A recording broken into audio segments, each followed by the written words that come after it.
predsjednik Republike Srbije, naš predsjednik Aleksandar Vučić, bez pardona se hvali svako malo kako je razgradio institucije Republike Srbije na Kosovu i Metohiji. U preambuli Ustava Republike Srbije piše Kosovo i Metohija je deo Srbije. Čekaj, jer to znači da je Kosovski ustav važniji od Ustava Republike Srbije? Pa jeste. Jeste, i nemoj da vam bude sada krivo to što ja kažem. Svako ko misli da ja grešim, nek se obrati predsjedniku Republike, pa ne ga demantuje tako što će se Srbija povući iz briselskog procesa. Znate, kaže, međunarodno pravo nije naš. On jedno vreme vodio kampanje, se sećate kad vodio kampanju protiv pokojnog Slobodana Miloševića. Kaže, pa ne možemo ništa da uradi Milošević prihvatanjem rezolucije 1244 i kapitulacije u Kumanovu, zacementirao stanje, mi ne možemo ništa da popravimo. A sećate se kako su naprednjaci došli na vlast 2012. Šta su obećali? Da će poništiti sve sporazume koji idu na štetu Republike Srbije i tako dalje. Inače, Bečka konvencija o međunarodnom sporazumevanju omogućava jednoj ugovornoj strani, ukoliko druga ugovorna strana, u ovom slučaju Kosovo, odnosno Evropska unija, ne želi da realizuje svoj deo obaveza, da se bez ikakvih posljedica povuče iz tog procesa. Pa zašto se nismo povukli od 2014. Nego smo mi otišli 3 koraka dalje. Znam da znate, ali mi sada ove posljednje 3 godine na Kosovu i Metohiji uživamo posljedice Vučićevog usmenog prihvatanja francusko-nemačkog plana koji on navodno nije prihvatio, ali je zato prihvatio plan o primjeni tog plana koji se zove Ohridski sporazum. Vama je jasno šta ja govorim sad? Pa nije ni meni jasno. Dakle, čovjek je nešto prihvatio, pa kaže nije to prihvatio, ali zato prihvatio nešto o tome kako da se primjeni ono što nije prihvatio.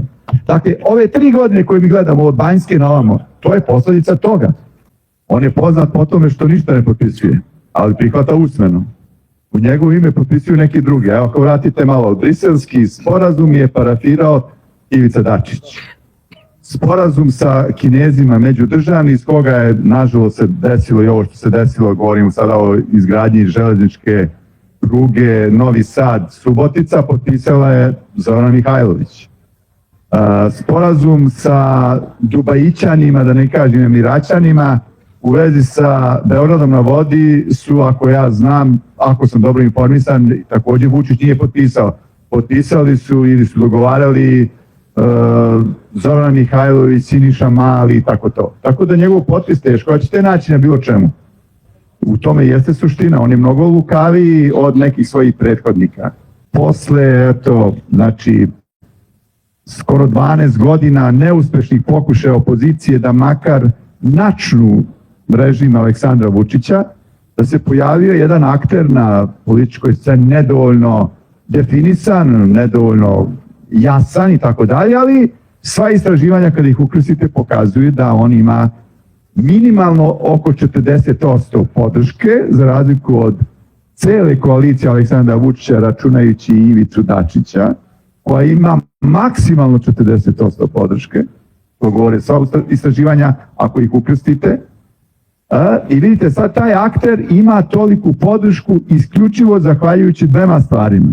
Jedan je nešto što se zove imaginarna, da tako kažem, priča koja se tiče identiteta studentskog pokreta, studentsko ime, oni su ustali mladi, naivni, ali su hrabri, istrajni 2 godine i tako dalje. To je jedna grupa razloga koja se tiče toga. A druga grupa razloga jeste ovo delimično otkrivanje mogućih kandidata ili ljudi sa kojima su razgovarali studenti da budu eventualno kandidati na studentskoj listi. Suština je u tome da je reč o catch-all konceptu. Catch-all koncept nije ništa novo. Vučićeva pobednička priča koja je trajala od 2014. je isključivo bazirana na catch-all konceptu. Ko ne veruje meni, neka pogleda posljednje izbore, recimo lokalne. U Kuli ste na listi Aleksandra Vučića imali od radikala Vojislava Šešelja do Mađara Balinta Pastora. Da vas posjetim, pre 30 godina jedni druge htjeli da isseljavaju, terali ih i tako dalje. Od, ne znam, onog Jovanova, kako se zove, iz Kikinde, što je htio da uvede jezičke patrole i da traži Mađare koji imaju državljanstvo Srbije, ne znaju dobro srpski jezik, pa da ih valjda, ne znam ja, preseljava negde, do ne znam Usame Zukorlića koji ima jednu nacionalnu nacionalističku stranku u Raškoj oblasti, odnosno u Sandžaku. To je catch-all pristup.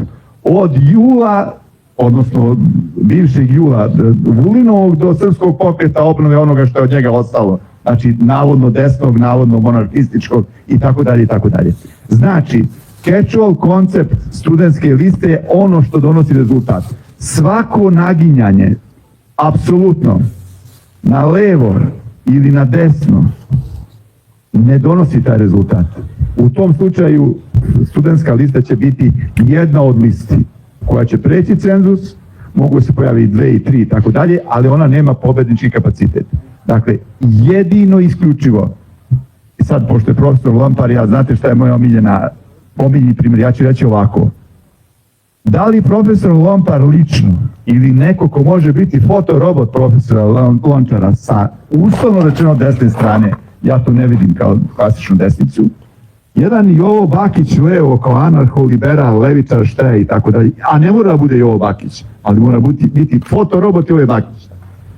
Ali u sredini i Kavčić i profesor Đokić i profesor Dugalić i Vidić i Bodiroga i Stanić i tako dalje, ljudi koji imaju karijere, ime, prezime, nemaju plagirane doktorate, nemaju kupljene diplome, imaju novac, deo njih ima ozbiljan novac, ali novac koji je prošao sva moguća rešeta finansijska, dakle zarađen je kod jednog u Velikoj Britaniji, kod drugog širom Evrope, kod trećeg u Americi i tako dalje.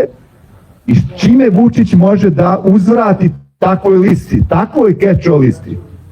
Hajde da se malo igramo, zagonetki. Ako imamo bogate ovamo, onda Vučić može jedino da uzvrati time što će naći ove svoje bivše gologuzane do 2012. koji su se obogatili, za koje je stvarno Vučićevo doba zlatno doba.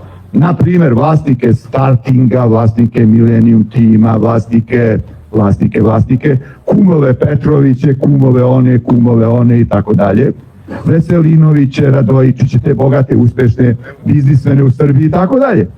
Čime će uzvratiti na imena profesora Lompara i drugih ljudi, pa ovim što su pokupovali diplome i plagirali doktorate. Pa imate doktora Šapića, pa doktora Nebojšu Stefanovića sa onim čudnim nadimkom, pa doktora Malog sa plagiranim doktoratom sa Fakulteta organizacijskih nauka, pa neke lekare, doktore nauka za koje se ispostavilo da nisu ih diplomirali jer su navodno izgubili dokumentaciju, ne znam, na Tuzlanskom ili Sarajevskom univerzitetu i tako dalje.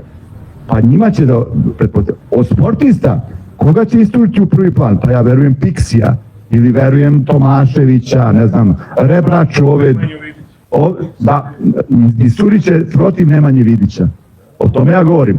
Prema tome, catch-all koncept Aleksandra Vučića će izgubiti, ali ako sa druge strane bude catch-all koncept studentske liste. Studentska lista ima moju građansku podršku, apsolutnu, pa vidite način na koji se deo opozicije nažalost ponaša prema studentskoj listi. U studentskoj listi vide većeg političkog neprijatelja nego Vučiću. Zašto? Ovi nazovi nacionalisti iz nekih svojih razloga kažu da, kakav je takav je, ali ne znam, bliži nam je Vučić. Znate kako je bliži, pa lepo je izrica one parole 90. godine. I šta smo dobili od tih parola? Nismo dobili ništa. Dobili smo Vučića koji faktički... Znate da Vučić 8 godina nije kročio na Kosovo i Metohiju? Šta kažu srpski nacionalisti za to? Hoćete vam objasnim zašto nije kročio na Kosovo i Metohiju? Zato što je Vučićev režim, Ivica Dačić i on, su prihvatili da državni funkcioneri Srbije i državni funkcioneri takozvane Republike Kosovo međusobno traže dozvolu kad prelaze na jednu stranu. Nisam to ja potpisao, nije to potpisao niko iz opozicije, nije to potpisao niko od vas, gospodo, nego on potpisao. Pa zašto bi ja plakao za tim što on ne smije 8 godina da pređe na Kosovo i Metohiju?